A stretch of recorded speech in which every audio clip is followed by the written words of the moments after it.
Assalamualaikum warahmatullahi wabarakatuh. Halo guys, kembali lagi di channel YouTube saya. Perkenalkan, nama saya Ima Rahma, mahasiswi Politeknik Negeri Samarinda, jurusan Akuntansi, program studi D4 Akuntansi Manajerial dengan NIM 20651055 dari kelas 7C. Kali ini, saya akan menjelaskan materi mengenai akuntansi manajemen dengan tema informasi akuntansi diferensial atau differential accounting information.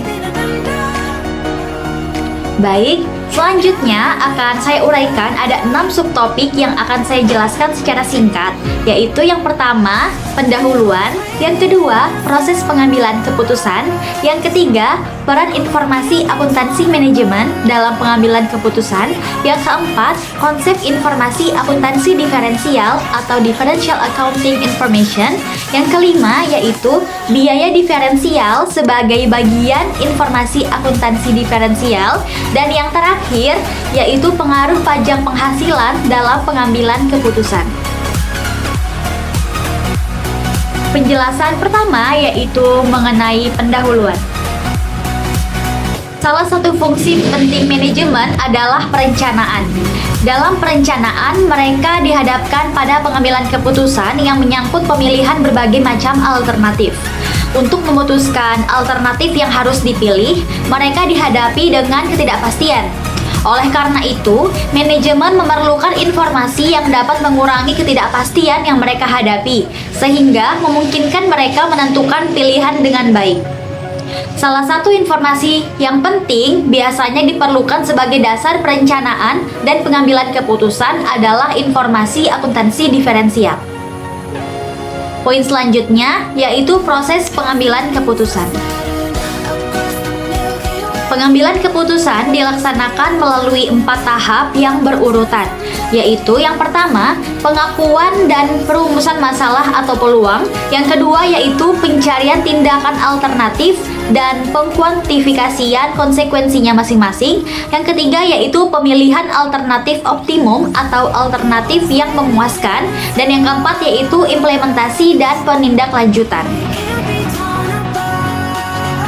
Tahapan pertama dalam pengambilan keputusan yaitu pengakuan dan perumusan masalah atau peluang. Masalah adalah perbedaan antara kondisi yang diharapkan dengan kondisi yang ada. Sedangkan keputusan adalah respon terhadap masalah yang timbul atau peluang terbuka bagi perusahaan. Jika muncul masalah atau peluang, maka harus segera dirumuskan keputusan yang akan ditempuh.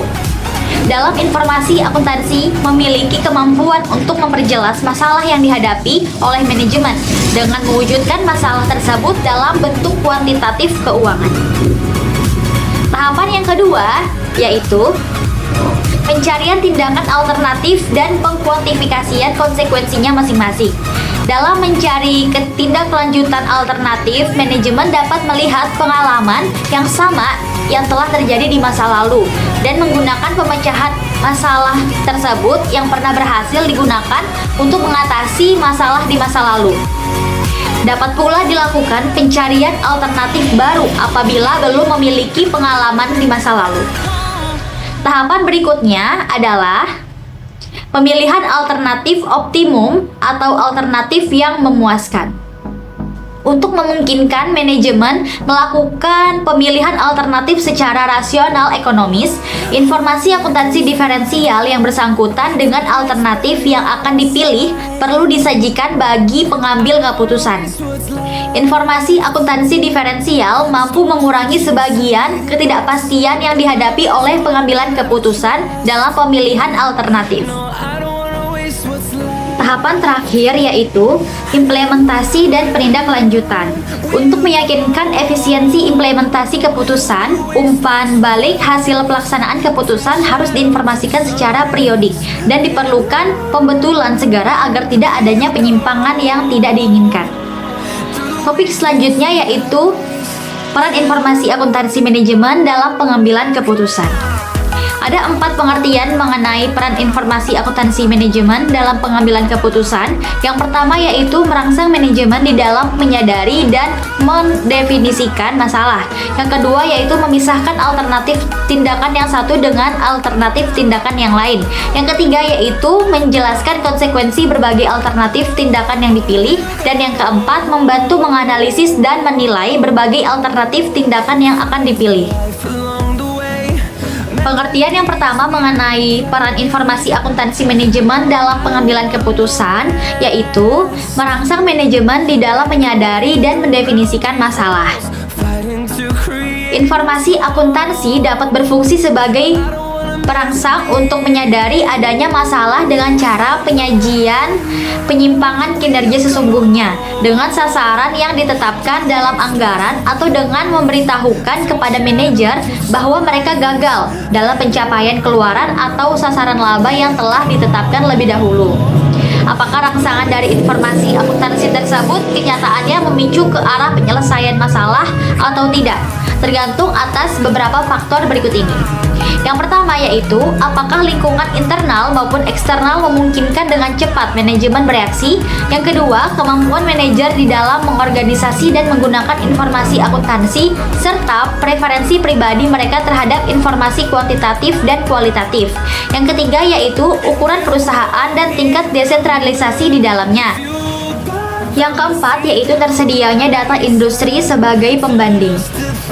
Pengertian berikutnya mengenai peran informasi akuntansi manajemen dalam pengambilan keputusan yaitu memisahkan alternatif tindakan yang satu dengan alternatif tindakan yang lain. Adapun dampak informasi akuntansi dalam pemilihan keputusan. Yang pertama yaitu seberapa jauh informasi akuntansi dirasakan mampu mengurangi sebagian ketidakpastian yang melingkupi proses pengambilan keputusan. Yang kedua yaitu permintaan dan persaingan atas produk atau jasa. Yang ketiga, tingkat ketelitian informasi akuntansi yang direkayasa oleh manajemen. Yang keempat, lingkup keputusan yang diambil jangka pendek atau jangka panjang. Yang kelima, preferensi pengambilan keputusan atau external information atau internal information. Dan yang terakhir yaitu kemampuan akuntansi dalam mengukur biaya peluang.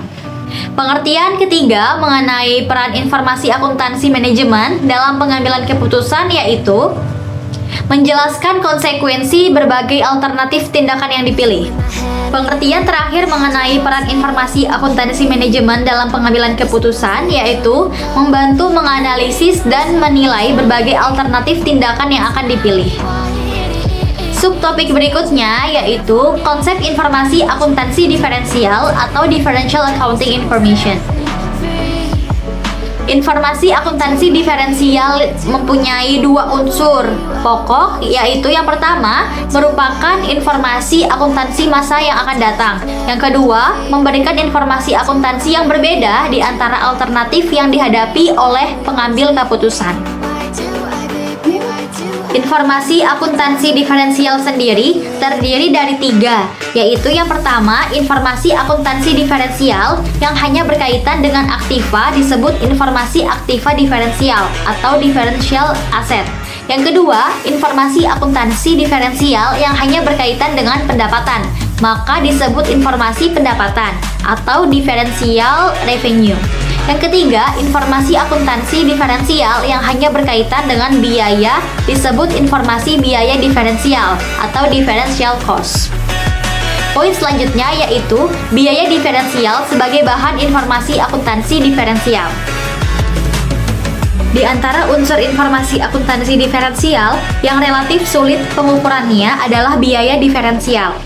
Di samping itu, terdapat berbagai konsep biaya yang dikembangkan dalam akuntansi biaya seperti opportunity cost, incremental cost, out-of-pocket cost, dan hypothetical cost yang sebenarnya mempunyai pengertian yang berbeda dengan biaya diferensial. Berikut ini ada beberapa perbedaan konsep biaya antara biaya relevan dan konsep biaya lainnya. Yang pertama yaitu biaya diferensial versus biaya relevan. Suatu biaya disebut relevan jika biaya tersebut berhubungan dengan tujuan perekayasaan biaya tersebut. Istilah biaya diferensial berbeda pengertian dengan biaya relevan, karena istilah biaya relevan adalah istilah yang umum yang tidak selalu berhubungan dengan pengambilan keputusan. Informasi akuntansi yang mengandung unsur masa yang akan datang dan yang berbeda di antara alternatif tersebut secara unit disebut dengan istilah informasi akuntansi diferensial. Pada biaya diferensial, keputusan yang diambil menyangkut pemilihan alternatif di masa yang akan datang, dan untuk dapat melakukan pemilihan pengambilan keputusan harus dapat membedakan di antara alternatif yang tersedia. Sedangkan pengambilan keputusan didasarkan atas biaya yang paling minimal dan efisien bagi perusahaan. Selanjutnya, biaya diferensial versus biaya penuh. Biaya diferensial berbeda dengan biaya penuh ditinjau dari 3 aspek, yaitu unsur biaya, sumber informasi, dan perspektif waktu. Yang pertama yaitu unsur biaya. Unsur yang membentuk biaya penuh suatu produk adalah terdiri dari biaya langsung yang berkaitan dengan produk ditambah dengan biaya tidak langsung yang dibebankan kepada produk tersebut. Sedangkan biaya diferensial hanya meliputi biaya yang berbeda dalam kondisi tertentu saja.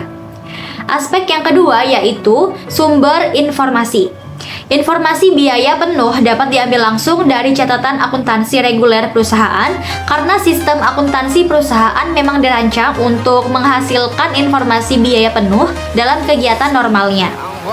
Biaya diferensial biasanya dikumpulkan dengan cara merancang sistem akuntansi sedemikian rupa sehingga memudahkan penaksiran biaya diferensial tersebut sesuai dengan masalah tertentu yang sedang dihadapi oleh pengambil keputusan. Sistem akuntansi harus dapat memisahkan biaya menurut perilakunya dan memisahkan biaya menurut hubungan biaya dengan beberapa cost objektif. Aspek yang terakhir yaitu perspektif waktu. Perspektif waktu untuk biaya penuh antara lain untuk menyajikan laporan keuangan. Maka informasi akuntansi penuh masa lalu perlu dikumpulkan. Dalam perencanaan jangka panjang, biaya penuh diperlukan pula sebagai dasar penyusunan program. Dalam penetapan harga jual, biaya penuh yang disesuaikan dengan kondisi masa yang akan datang dipakai sebagai dasar penetapan harga jual dalam kondisi yang normal.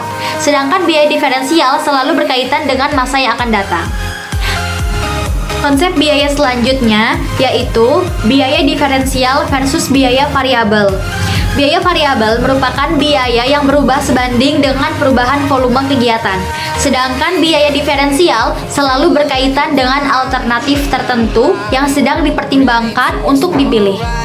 Biaya variabel adalah suatu konsep yang mana hanya memasukkan biaya-biaya langsung saja. Selanjutnya yaitu biaya diferensial versus biaya tetap. Biaya tetap merupakan biaya yang jumlah totalnya tidak berubah dengan adanya perubahan volume kegiatan dalam kisar atau range perubahan volume kegiatan tertentu. Dalam pengambilan keputusan jangka pendek, biaya tetap mungkin merupakan biaya diferensial atau mungkin tidak. Jika suatu biaya tetap seluruhnya dapat diusut jejaknya ke dalam suatu keputusan khusus dan hanya akan terjadi jika keputusan tersebut dilakukan. Biaya tersebut merupakan biaya diferensial. Jika suatu biaya tetap akan dikeluarkan dalam jumlah yang sama tanpa mempertimbangkan keputusan khusus mana yang akan diambil, biaya tersebut bukan biaya diferensial. Selanjutnya, biaya diferensial versus biaya depresiasi. Depresiasi merupakan alokasi secara periodik kos aktiva yang tetap yang diperoleh pada waktu yang lampau. Depresiasi berasal dari keputusan penanaman modal jangka panjang. Dalam keputusan jangka pendek, biaya depresiasi bukan merupakan biaya diferensial dan dapat diabaikan. Selanjutnya, biaya diferensial versus biaya tambahan atau incremental cost. Biaya tambahan suatu alternatif adalah tambahan biaya yang akan terjadi jika suatu alternatif yang berkaitan dengan perubahan volume kegiatan dipilih. Biaya tambahan merupakan informasi akuntansi manajemen yang diperlukan oleh manajemen dalam pengambilan keputusan yang berhubungan dengan penambahan dan pengurangan volume kegiatan. Sebagai contoh, misalnya volume produksi suatu stakeholder sekarang adalah 100.000 kg per tahun dengan total biaya produksi sebesar Rp500.000. Suatu usul telah dibuat untuk menaikkan volume produksi menjadi 150.000 kg per tahun dengan total biaya sebesar Rp650.000. Biaya tambahan dalam alternatif untuk menaikkan volume produksi tersebut adalah sebesar Rp150.000. Selanjutnya yaitu biaya diferensial versus biaya kesempatan atau opportunity cost.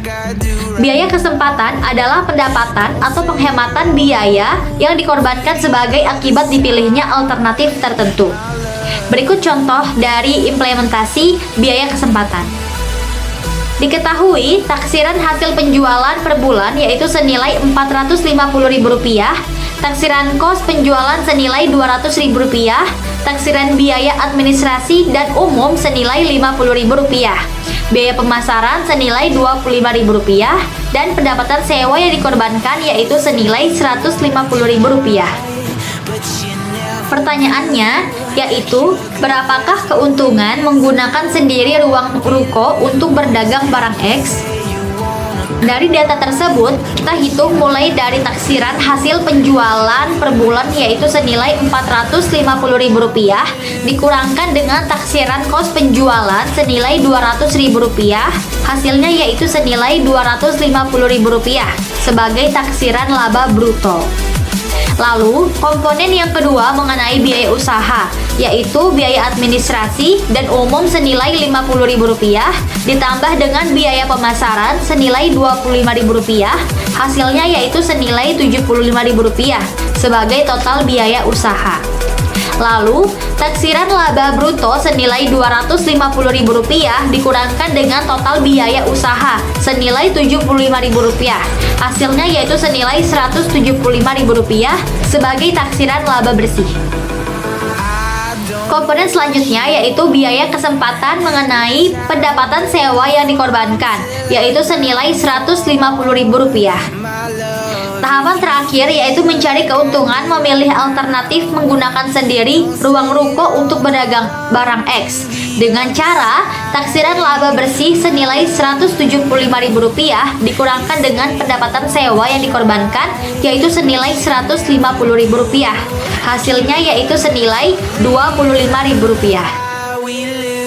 Konsep biaya yang terakhir yaitu biaya diferensial versus biaya keluar dari saku atau out of pocket cost. Biaya yang memerlukan pengeluaran sekarang atau dalam jangka dekat sebagai akibat dari keputusan manajemen disebut biaya keluar dari saku. Contoh, manajemen memutuskan untuk menerima pesanan pembuatan produk dari seorang pelanggan. Dalam hal ini, biaya bahan baku dan biaya tenaga kerja adalah contoh biaya keluar dari saku. Biaya overhead pabrik selain biaya depresiasi dan amortisasi juga biaya keluar dari saku. Biaya keluar dari saku adalah unsur biaya diferensial yang dipertimbangkan dalam pengambilan keputusan. Subtopik berikutnya yaitu manfaat informasi akuntansi diferensial dalam pengambilan keputusan. Umumnya, manajemen menghadapi 4 macam pengambilan keputusan pendek. Yang pertama yaitu membeli atau membuat sendiri. Yang kedua, menjual atau memproses lebih lanjut suatu produk. Yang ketiga, menghentikan atau melanjutkan produksi produk tertentu. Dan yang keempat yaitu menerima atau menolak pesanan khusus. Pengambilan keputusan jangka pendek yang pertama yaitu keputusan membeli atau membuat sendiri. Contohnya sebagai berikut. CV Etam Elektronik merupakan perusahaan perakitan alat-alat elektronik. Salah satu suku cadang yang diperlukan dibeli dari perusahaan lain dengan harga Rp1.500 per unit. Dalam 1 tahun, perusahaan membutuhkan suku cadang tersebut sebanyak 10.000 unit. Untuk kebutuhan suku cadang tersebut, perusahaan dapat pula membuat sendiri. Adapun biaya yang diperlukan untuk memproduksi suatu suku cadang tersebut. Ada bahan senilai Rp6.500.000, upah langsung senilai Rp8 juta, upah tak langsung senilai Rp1.500.000, dan biaya tak langsung lainnya senilai Rp400.000. Bila suku cadang tersebut dibeli dari perusahaan lain, maka mesin tersebut dapat dijual dan dalam hal ini akan mengurangi biaya penyusutan senilai Rp1.500.000 serta biaya reparasi dan pemeliharaan mesin senilai Rp300.000. Tetapi perusahaan masih harus mengeluarkan biaya angkut pembelian senilai Rp100 per unit dan biaya penerimaan per unit senilai Rp1.000.000. Permasalahannya yaitu apakah perusahaan sebaiknya memproduksi suku cadang yang diperlukan atau membeli dari perusahaan lain. Berikut penyelesaiannya. Penyelesaiannya, perbandingan biaya untuk kedua pilihan.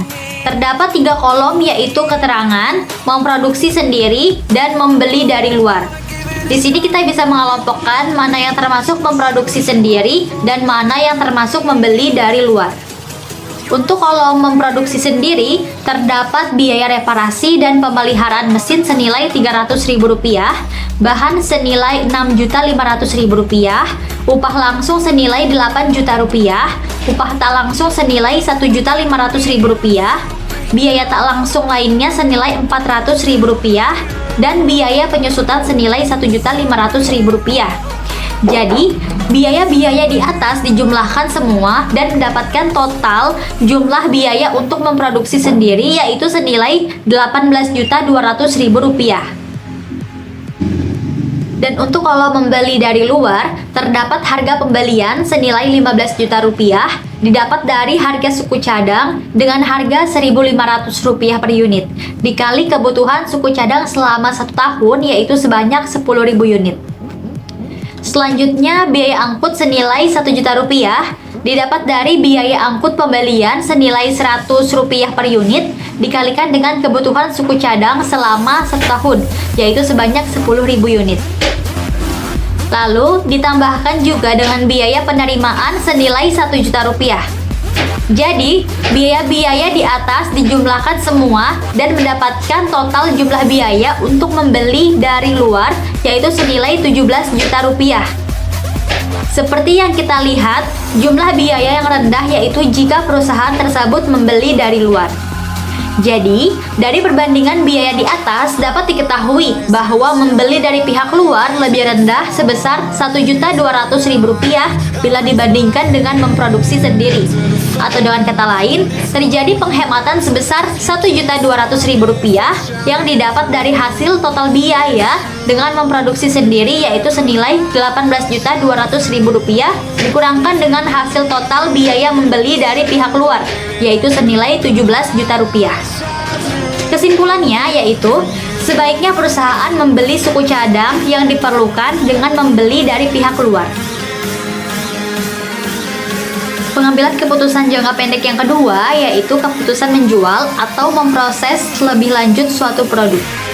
Sebagai ilustrasi, asumsikan bahwa sebuah perusahaan memproduksi minyak tanah dalam batch 4.000 galon dengan memproses kuantitas standar 4.000 galon bahan langsung yang biayanya $0,60 per galon. Minyak tanah itu dapat diproses lebih lanjut seharga $0,80 per galon. Minyak tanah itu dapat diproses lebih lanjut untuk menghasilkan bensin yang dapat dijual seharga $1,25 per galon. Untuk memproduksi bensin, dibutuhkan biaya pemrosesan tambahan sebesar $650 per batch. Dan 205 dari jumlah galon minyak tanah akan menguap selama produksi. Berikut laporan analisis diferensial proses atau jual. Dengan judul usulan untuk memproses lebih lanjut minyak tanah periode 1 Oktober 2010. Perhitungan pertama yaitu pendapatan diferensial dari pemprosesan lebih lanjut per batch. Terdiri dari pendapatan dari penjualan bersih dengan perhitungan 4.000 dikurang 800 galon yang menguap dikalikan dengan $1,25. Hasilnya yaitu $4.000. Lalu ada pendapatan dari penjualan minyak tanah dengan perhitungan 4.000 galon dikali $0,80, hasilnya yaitu $3.200.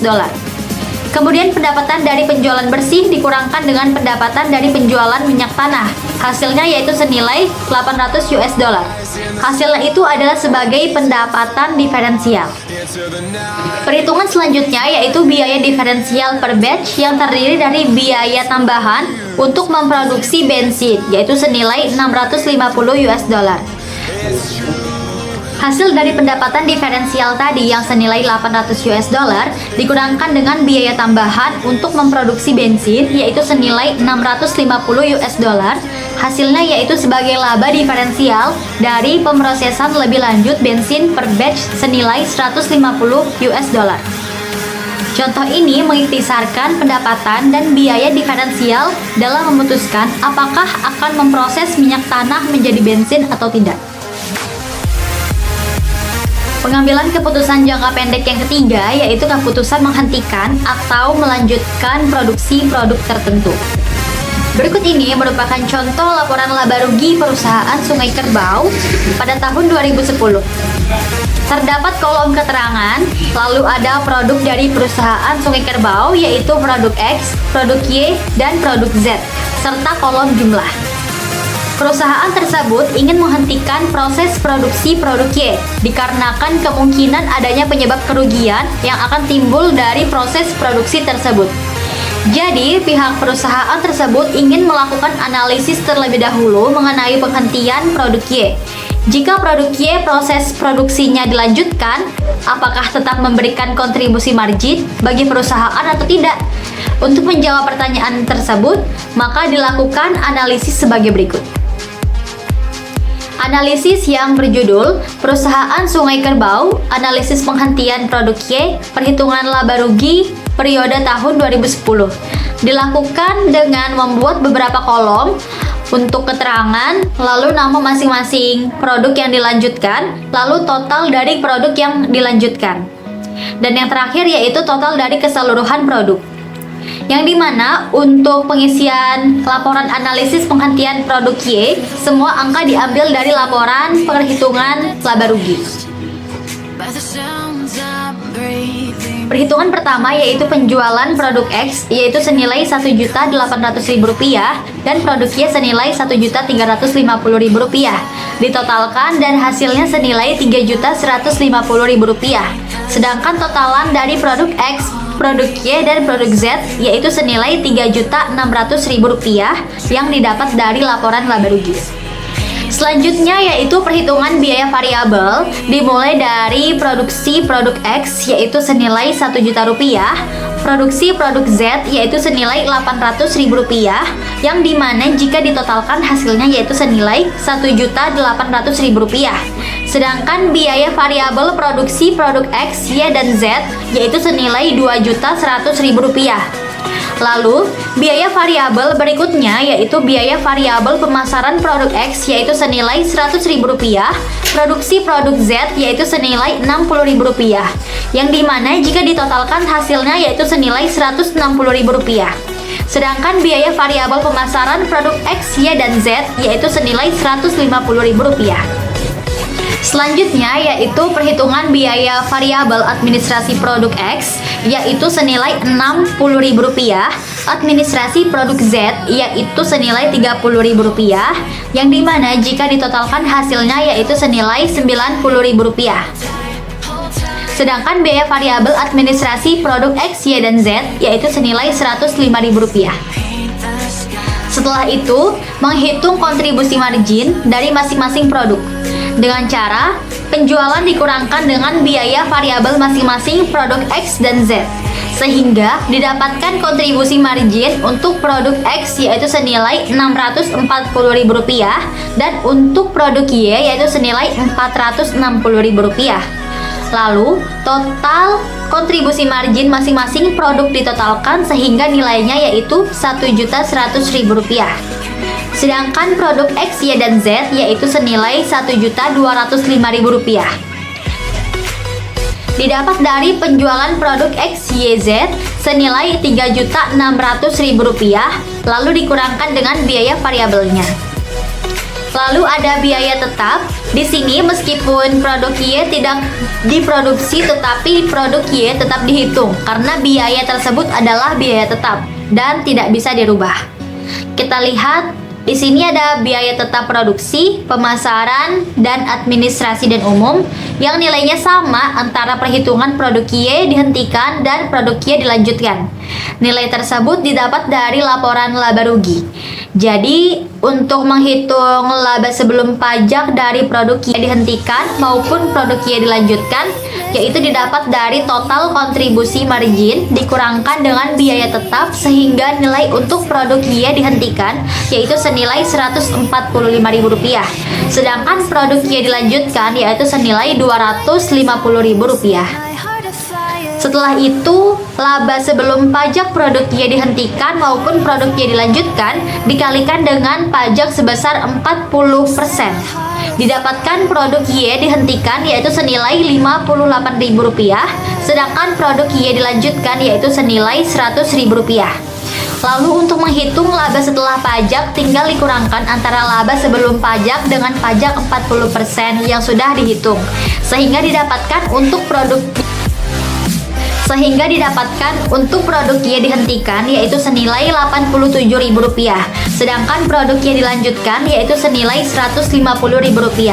Jadi, perusahaan tetap melanjutkan produk Y karena produk Y tetap memberikan kontribusi margin terhadap perusahaan.